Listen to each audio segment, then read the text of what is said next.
Good morning, everybody. Good morning. Alright, so as you saw in your schedule today, we've got 2 detectives from Dalton PD to come speak to you, so same as last time. Feel free to jot down anything you feel necessary. Listen, ask questions. I remember last time you guys were very interactive with them, so any questions about investigations, now this is your time to do so. Other than that, I'm going to turn it over to these guys and I'll let them introduce themselves. My name is Shirley. I'm currently a detective with the Dalton Police Department. A little bit of background on me. So late 90s, I was here for 2 years. Like I said, they didn't have a 4-year program.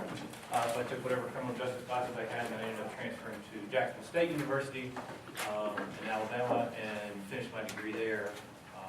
Just because they had at least then, it was known for kind of a hands-on program. Because there was like forensics 101 classes, trace evidence classes, stuff like that, just some more hands-on things that got you out in the field doing things. So after that, I took my degree and I managed a restaurant for a couple years, so that has absolutely nothing to do with my degree. But then went on to the police department in the end of 2003. So started with them, was on the road as patrol officer 6, 7 years. Was the department's accreditation manager for 3 years.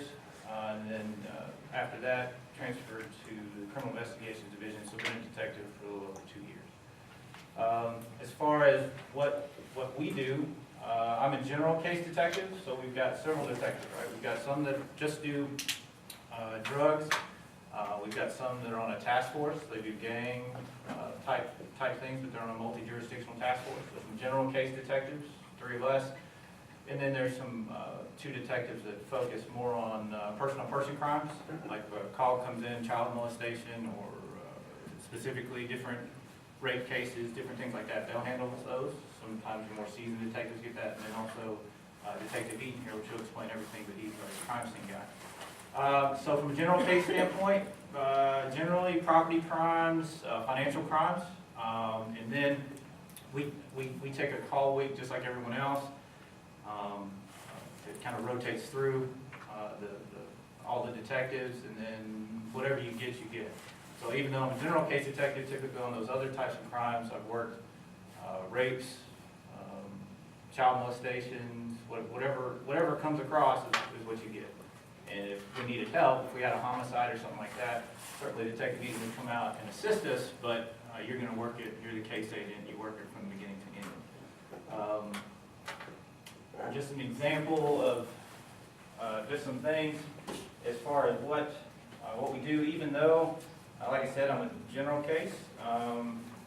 There are some instances where I'll go out, and if I'm assigned a burglary, I'll go out to that house, business, whatever it is, and then process the scene, so just for fingerprints, things like that. So pretty quickly when I came over, it was one of the first cases I got. It was a stolen truck. Guy left the keys in the car, or keys in the truck. They find the truck 2 days later, so they tow it to our impound lot, and then we process it. At that point, I got Detective Eaton to just kind of refresh my memory on techniques. I mean, I had dusted for fingerprints on the road, but then got with him, and he showed me just a little bit different way to do it, being when I first came over as a detective. So then I processed the rest of the car as far as dusting for fingerprints on the outside. All right, so I'm going to pass around some things, kind of talk about them, kind of explain maybe how a case would go, right? So I get the case, close back up. Get the case, talk to the victim. There's no surveillance at the Hamilton Medical Center where he left his truck, and then they find it a couple days later, right? Well, the witness sees the truck being left at a location on the east side of Dalton, and sees a guy, can give it a general description, and he's wearing a black hoodie, and he's walking towards the area of a convenience store.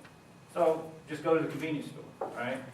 Check out their surveillance, see a guy wearing a black hoodie. On the surveillance, about 10-15 minutes after she says she saw the truck being parked, where the officers find it later. So this is the guy I've got on surveillance. This would be just the pictures, the prints. If you think about somebody in the passenger seat, grabbing the top part of the windows down, grabbing the top part, or they were shutting the door, kind of like that. That's what you're looking at there. And then these are the prints that were lifted once it was dusted for fingerprints. So that's just black powder dusting the outside, right? And then lifting it with tape and putting it on a fingerprint card. So all I had was maybe we'll get something on this, and typically we don't, and had this surveillance picture, which isn't great. I could have released it to the media, but maybe somebody would have bit off on it, I don't know. So anyways, we get with the county, who now we've got APHIS capabilities, so APHIS, Automated Fingerprint Identification System. So that's when you watch CSI and they put in the fingerprint and it goes, and then all of a sudden within like 5 seconds it tells you who it is, right? Yeah, okay, well, it's technology that's there, but it doesn't happen that quick. So eventually get a hit. What you're looking at here, this is the print on the card that you're looking at.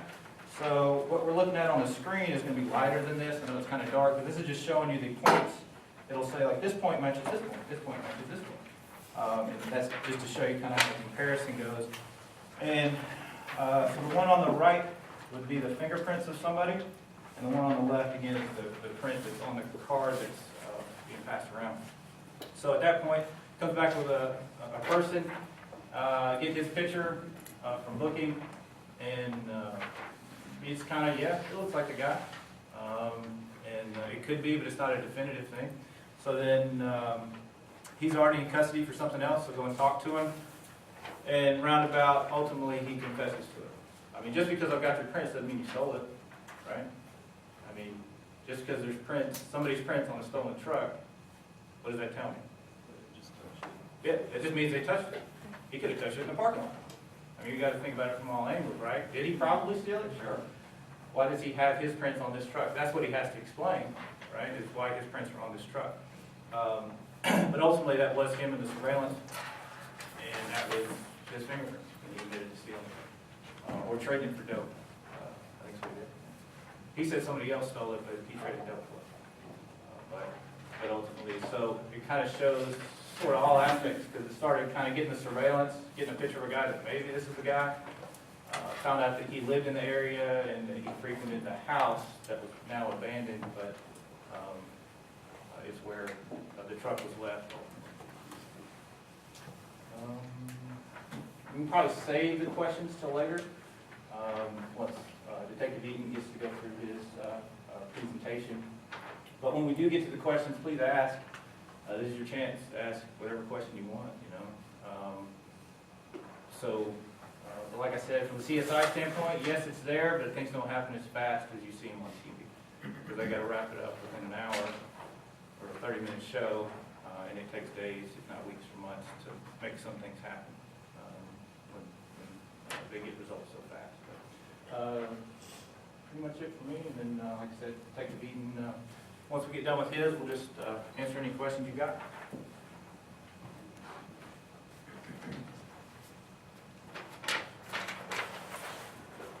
Hey, like I said, I'm Detective Sam Eaton. I work for the Dalton Police Department. Need that to cut on.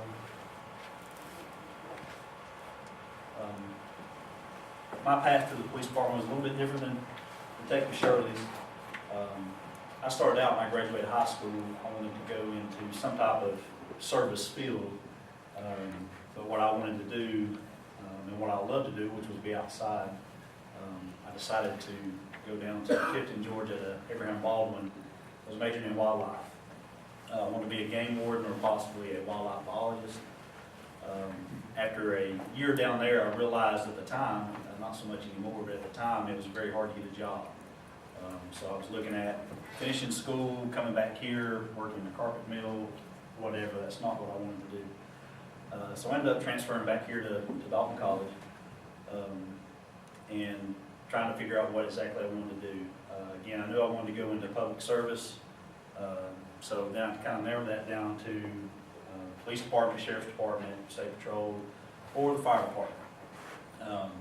Basically, at the time, my uncle was a battalion chief at the fire department. At the time, they wouldn't hire anybody that was related, so that kind of nixed that. So I went the law enforcement route, applied with Dalton, Whitfield County, and the state. Dalton Police Department was the first one to offer me a job, so 16 years later, here I am. I've been here 16 years, a little over 16 years. Actually started the police department in 1999. Most of that time has been spent working on patrol, which is if any of y'all are looking at getting into law enforcement, patrol is where you're going to go. That's where you're going to start your career out. Unless you go to the sheriff's office, somewhere like that, then you may be looking at starting out in booking or corrections. So if you're sitting there now thinking I'm going to graduate with a degree and I'm going to go right into what we're doing, that's probably not going to happen. But you've got to lay that groundwork. You've got to get your experience. You've got to go through the steps it takes to get to where you want to be. And I think Detective Shirley and myself both, when we got into this profession, what we're doing now is kind of what we saw ourselves doing eventually. I always was interested in forensics. I always thought CSI was cool, even though some of the stuff on TV is amped up a little bit than what we actually can do. And like I said, the time frame is obviously way off. We can't do all that stuff in an hour and 30 minutes. It takes quite a bit longer than that. But anyhow, went on. I was a school resource officer for a little while, about 2.5 years, which was about 2.5 years too long. But I did my stint there. I got some experiences that I probably wouldn't get anywhere else. Made some contacts with the community that I probably wouldn't get anywhere else. Came back to patrol, and then an opening came up into investigations as a narcotics officer.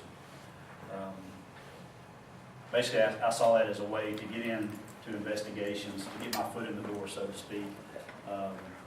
It's a fun job. It was a fun job. Did it for about 4 years, but it isn't something I saw myself doing for an extended period of time. So once I got over there in the narcotics unit, the guy at the time that was doing crime scenes had been there quite some time. He eventually decided he was going to retire and then open the door for me. I put in for that position. Obviously, I got that position. I'm here now. So that's what I'm currently assigned to. I work general cases like Detective Shirley does. I don't get as many cases as he does because they want me focusing more on, if he gets called out to a burglary or any kind of crime that needs to be processed, they're going to be calling me to come out to help him. So that's my main role as a crime scene investigator. And this PowerPoint's just going to go over some of the things that I do and can do at a scene. As part of that, I got the unique experience of going to the National Forensic Academy at the University of Tennessee. Anybody ever heard of the body farm? It's basically the body farm. Even though you don't spend that whole 10 weeks at the body farm, you do work closely with those guys. A lot of the instruction comes from some of those folks there at the Forensic Anthropology Center. They don't like to call it the body farm, even though the guy that created it calls it the body farm. But the guys that are there now, they kind of frown if you call it that. But anyhow, it's a 10-week training program. We basically covered all aspects of crime scene investigations, everything from basic dusting for fingerprints to bloodstain pattern analysis, which gets real technical. The big key and why is this: there's other training throughout the country that teaches some of this stuff. The big thing with the National Forensic Academy is every subject is taught by a subject matter expert. So we had a week of photography. Well, those were taught by crime scene photographers in the country that were the best at what they do. They brought them in from all over the country. I think they were from South Carolina, those particular folks were. So then we get to bloodstain pattern analysis.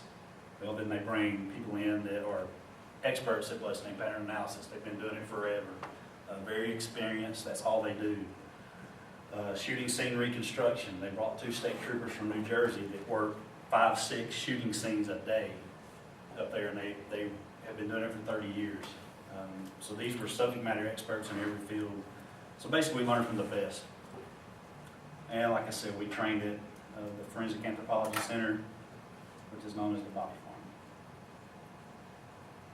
Y'all can all read. These are just some of the topics that we covered. Even though it was 10 weeks long, it's fairly short considering all the stuff we had to pack in there.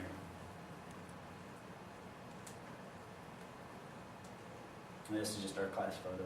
I'm a Tennessee fan, so that was extra special to me.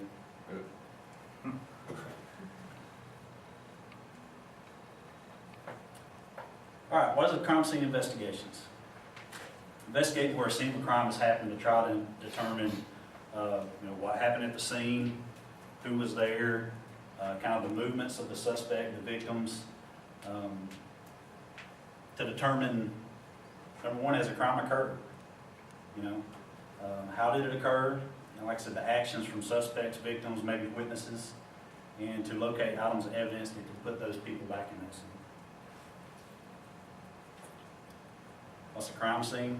It's a location where crimes occur. It can be anywhere. There can be multiple crime scenes for one crime. Say a homicide happens in this room, and the suspect leaves this room, goes upstairs to Dr. Johnson's office, and changes clothes, leaves his bloody clothes in the office. Now we have two crime scenes. We've got this room and we've got her office. Anywhere where potential evidence has been carried from or has been left behind. Initially, it's a starting point for a criminal investigation. Crime scene can be anywhere, inside, outside vehicles.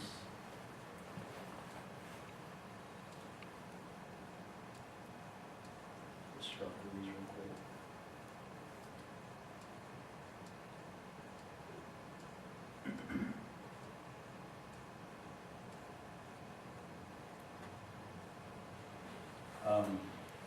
I was just talking about what we do, or what I do when I get to a scene. Photography is real important. Documenting what's at the scene, how it was when I initially get there. Because once you leave, it's never going to be the same. Once you start moving things, it's never going to be the same as it was. So on that last page, and I don't know how to get back to it, photography was mentioned probably 3 or 4 times. Every step of the process, I'm taking more pictures. Locating possible potential areas where I can process for evidence, be it fingerprints, DNA, hairs, fibers, then processing those things. After photographing them, going back, dusting for fingerprints, swabbing for DNA, collecting hairs and fibers, collecting shell casings, collecting guns, murder weapons, any of that stuff, and being able to sketch that stuff out on a diagram. And all this is to come together to present later at a trial. You want to be able to show a jury what it looked like when the event happened. Some of the things that can be done, latent print processing, he talked about that a little bit, shooting scene reconstruction, being able to try to reconstruct what happened, where those shots came from, the path that that projectile took. Bloodstain pattern analysis can tell us a lot of things. Detective Shirley just attended a class on this. I wasn't aware until I took these classes exactly what all it can tell you. It gives you a lot of information. There's a lot of science behind it, a lot of math behind it, but it can essentially tell you if you have the proper stains or the right stains, impact stains, possibly where a victim was at, their exact location, when that blow happened. So that can refute or back up somebody's story. If we're working a homicide and the guy's telling us it was self-defense, this guy came at me with a baseball bat. But we got impact stains that are on the bottom of the wall, and I'm able to analyze those, do the trajectory on the stains, and determine that he was only about a foot off the ground when that blow happened. How are you defending yourself? He's on the ground. Footwear impressions. Got an example here of a cast. These are not quite as unique as fingerprints. But you think about shoes, I mean, they sell dozens of Nike shoes at the store.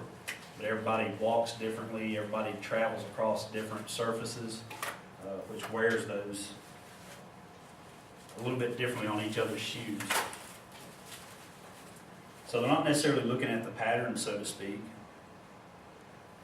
but they're looking at the differences in the patterns. You know, what's different about this? Where's the wear pattern, is what they call it.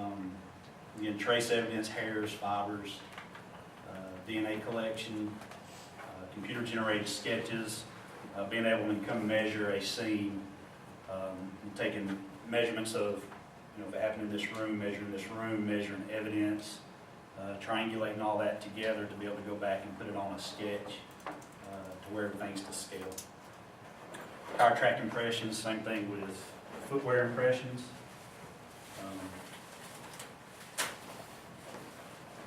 Tires are tires, but again, once you put them on a car, and that car's drove around over different surfaces, people drive different, the wear pattern is going to be different. And then tool mark impressions.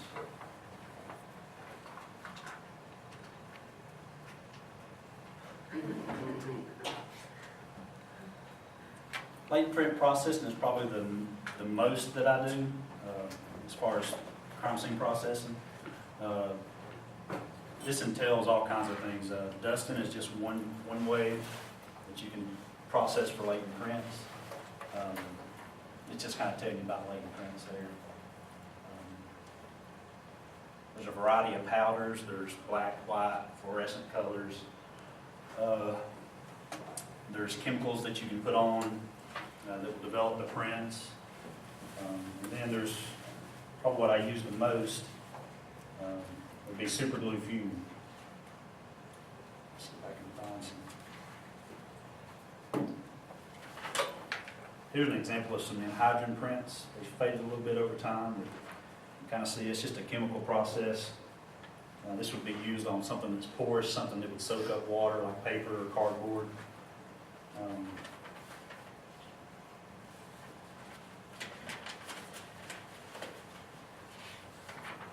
There's actually no middle here.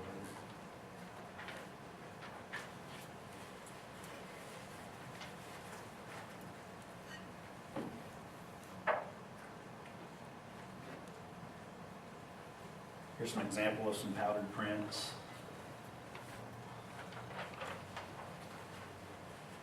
And again, what do you see beside the obvious print there?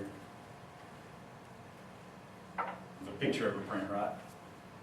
So that goes back to the photography skills. Do a lot of photography.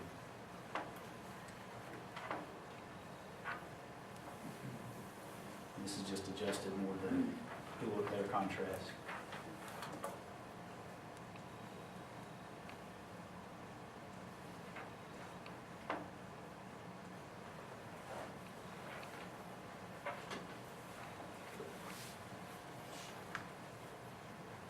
This is the anhydrous that y'all are looking at. This is on the newspaper out of a stolen car.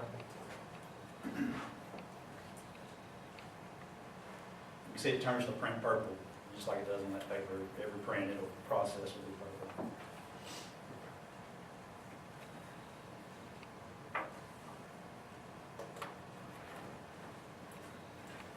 This is super glue fuming. Basically what happens with this is we have a chamber. We have a fancy chamber now. I used to have a fish tank. It controls the humidity in there. It controls the heat of the hot plate. And then it has a little fan in there that circulates the fumes. Basically all you're doing is you're heating up glue to create a fume, and that vapor is traveling through the chamber. And it wants to stick first to the components in a fingerprint, your oils and your fatty acids that you leave behind. If you leave it in there all day long, you're going to fume everything. So there is a time limit there. But it wants to stick to those fingerprints first. These are just some examples.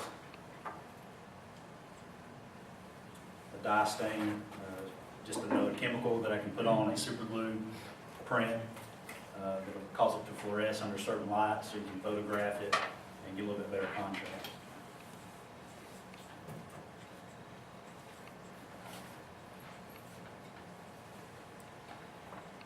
Y'all see those okay?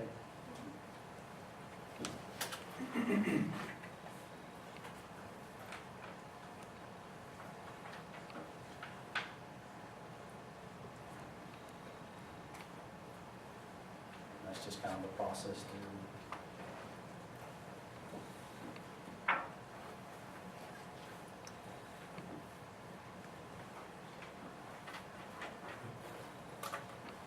You even have a chemical that you can put on the sticky side of tape. You wouldn't think you'd be able to do that, but there's evidence that we can. Paper prints are prints that you don't have to develop. You can see them with your naked eye. You don't have to put anything on them. These are kind of hard to see, but this guy again had some kind of grease or something on his fingers when he tried to open this window. He left his fingerprints behind. Blood.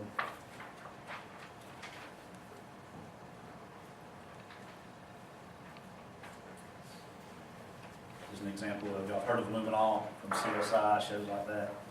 The same kind of stuff. It's called something different. But you can see in that first photo, you couldn't see anything. Process it, and you can see all this bloody area.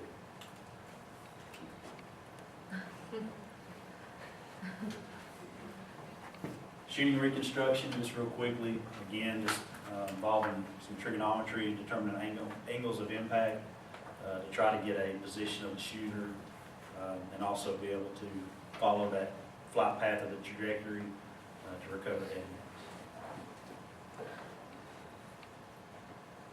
Some examples of some flight path drawings.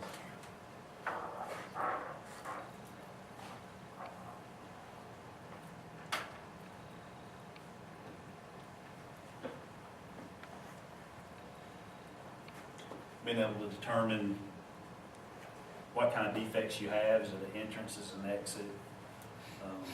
Somebody that doesn't know what they're looking for can come out to this scene and say, oh, we got 3 bullet holes. When in actuality, that's just one. We just made 3 holes.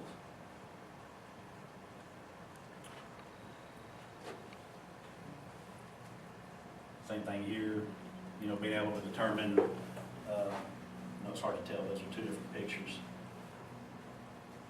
You got this door that's got a bullet hole in it, you got this wall that's got a bullet hole in it. Was that 2 shots or was it 1? I was able to determine it's 1. So what do we know? Where the position of the door Right. was. Door was in that position. So, if we had somebody in that room back there saying, they were shooting through the door, well, that's not true. Same thing here. This chair is in a different place in the room. You got somebody that was shot in that chair. Where was it when they were shot? So then we could say, this guy was sitting in this chair when he got shot. He wasn't standing up fighting like you said he was. The example of a laser, it does the same. Can tell you a flight path.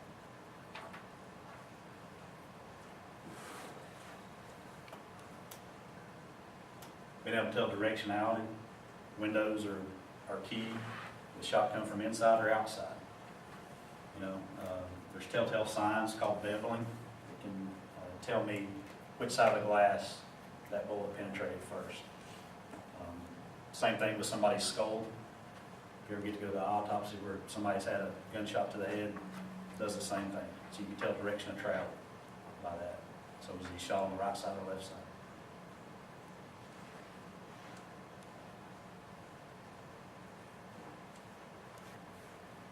Sequencing. These fractures can tell me, hopefully and possibly, which shot came first. So say this is an officer-involved shooting where we've got witnesses telling us that the officer just started shooting this guy out, Well, I can look at this and see, well, no, the first shot came from outside. And then those 2 shots came later.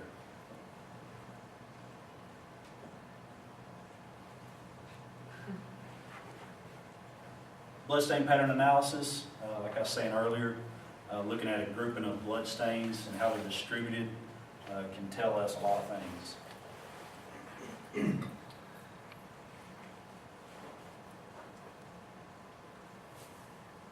It's a grouping or distribution of blood stains that indicates the irregular or repetitive form, order, or arrangement, the manner in which a pattern is deposited.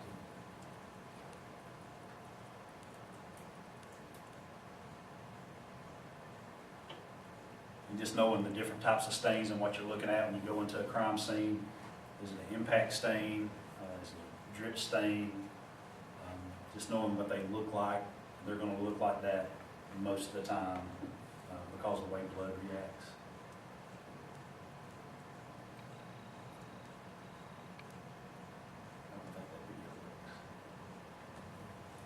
impact stains, knowing what the difference is between a cast-off stain and a impact stain from somebody getting hit with a baseball bat, so to speak. These are just some more stains, mist pattern, drip pattern. Just knowing what stain you're looking at, to be able to tell you what happened.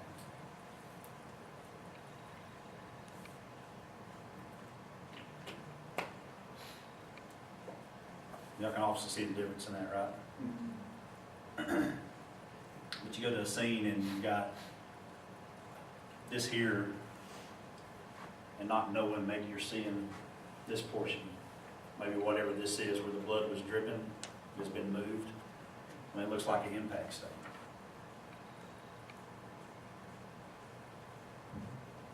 These are all the impact stains on this baseboard that's a result of the blood that was driven in the blood that caused those stains. So that didn't happen because somebody hit somebody right there. It happened because whoever was bleeding was in that area for quite some time, enough so that blood kept dripping, and then it started splattering on the wall. Same thing there. Those are drip stains. They're just at an angle on the wall.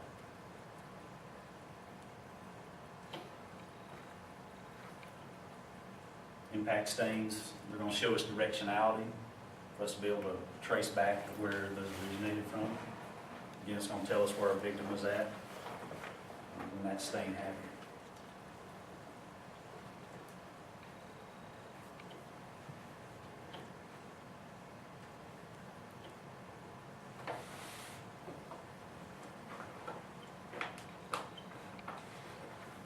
It just tells you a little bit about some stains. That guy's had a bad day.